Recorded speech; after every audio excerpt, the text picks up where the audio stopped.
Hi, so what we're going to do today is a really quick demo, small painting in my sketchbook. Join me, I'd love to show you what I'm up to, and maybe it will spark some ideas for you. Let's get going. So here we are, we're in my sketchbook. What I'm going to be showing you today is a little bit of watercolour painting, just a little doodad in the corner of my sketchbook. So I've got my watercolour paints here. I actually couldn't really tell you what brand they are because they are so old that I actually inherited them, and I've been using them for, wow, I think 20 years or so. I have other watercolour paints as well, and these are one of my favourite sets. I've got a brush here. This is a number 2 round brush, and it's actually just a brush that I got from The Works, which is quite an affordable shop here in the UK.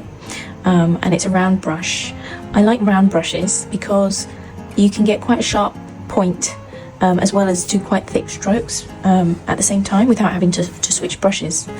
And then the other thing I've got is I've got some tissue here. This is just simply toilet roll, a jar of water, which I probably should clean, but I'm a little bit lazy. The reason I should clean it is because my colours will be brighter. So actually, wait a second while I do that now. I'm back. I got water, fresh water, because my jar is so dirty. It doesn't look fresh, but it is. Okay, so I'm going to be looking at this lovely little bird here today. So if you have a quick look here, you can see that it started off as a pencil sketch, and then I've drawn over it with a black pen. My favourite black pens are these Muji fine liners, 0.38. Muji's a little shop, tend to get them in like London and Manchester and places like that. They're really good pens, but if you have some other kind of ink pen, that will work just as fine. So now with my daughter's party bag eraser, which happens to be really good, I'm going to rub out all my pencil lines. Now at this point, I'm not going to do it because I'm on camera with my phone, but at this point I like to take a photograph of the black outlines, because just in case I mess it up or something, I know I can always do like a digital painting later, but I'm not going to do that today because I'm on camera and my phone is the camera. So let's get going. So I might choose some colours. I've got a feeling, I don't mind if these colours are like realistic or not. I'm an illustrator and I like to think that gives me kind of creative license to like not always be realistic. I think the main thing that I'm always concerned about is that people can understand the mood of something or what it is. We know it's some kind of duck bird, but other than that, it could be rainbow colours and I'd be happy with that. I'm just trying out some colours because I just don't know really what mood I'm in. This is giving me a kind of Italian vibe over here. What about blues? Not sure really what I feel like today. I think blues and reds. What about yellow? Yellow? I don't know if you're like me, but I love colour. I also love no colour. And sometimes I want to use all the colours at the same time. And that's what makes it quite challenging for me. In watercolour, you always want to work from like light to dark. So like if you want to do some like washes and things like that, like light sort of, when I say wash, I mean a mixture of paint that has a lot of water in it, that would be considered a wash.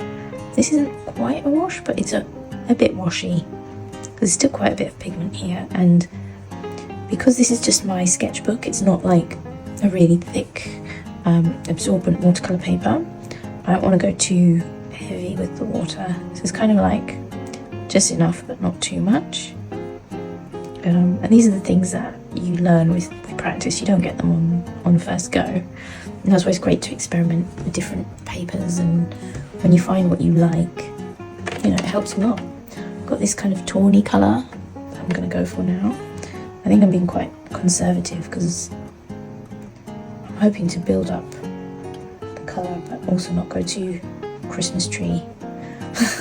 So when I say Christmas tree, what I mean is not including all the colours, all the tinsel, all the decorations, all the baubles, keeping things a bit simple. I've got this new colour here. I don't even know what colour it is. It could be black, it could be purple. I don't know what that is. I've not even used it before. What colour is it? Oh, that's lovely. I'm not sure we're going to be using it today either. Maybe the legs. Yeah, I think that could be good because the legs tend to be kind of a dark colour, like a dark bluishy colour anyway. So why not purple? Why not? And you know, yellow and purple, orange and purple, they go really well together. I think they're complementary colours, if I'm not mistaken. Don't quote me on that. I'd have to look it up. Most of the colour work that I do is not theory based, it's intuition based. And I'm not, you know, I think colour theory is really, really important, and I think it's well worth paying attention to.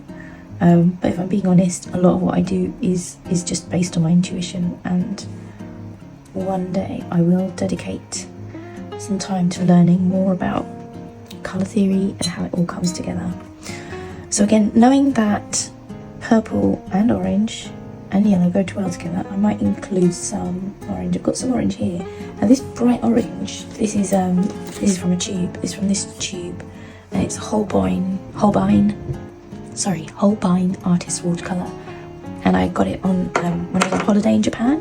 I have no idea if you can get it in the UK, but hopefully Amazon can sort you out. If not, I'm not Amazon's greatest fan, but it's convenient.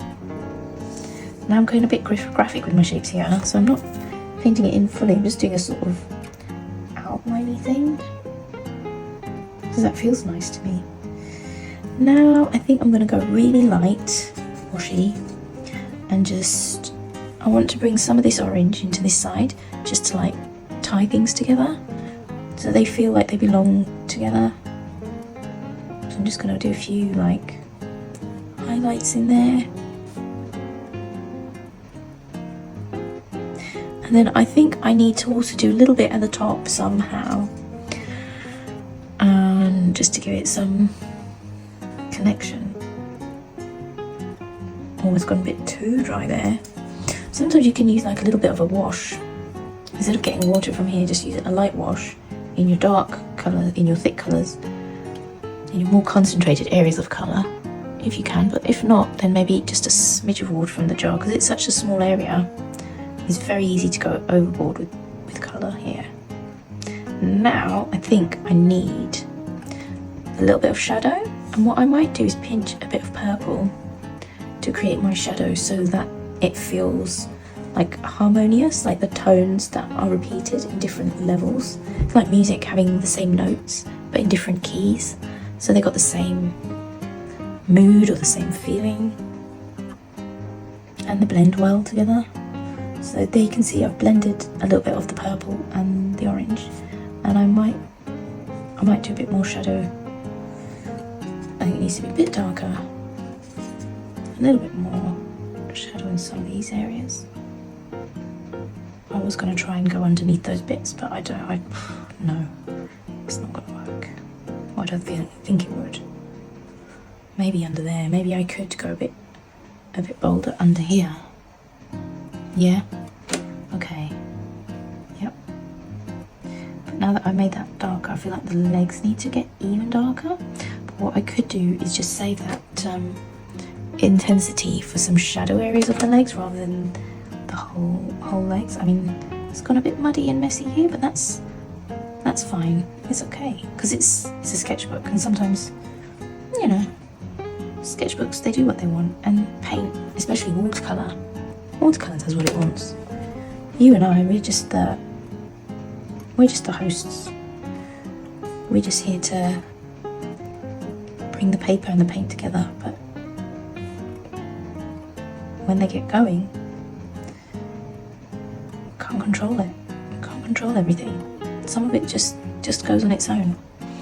And then very last thing, I'm just going to do the underbeak a bit darker than the top beak. Or bottom lip, you might say. Bottom lip, bottom beak.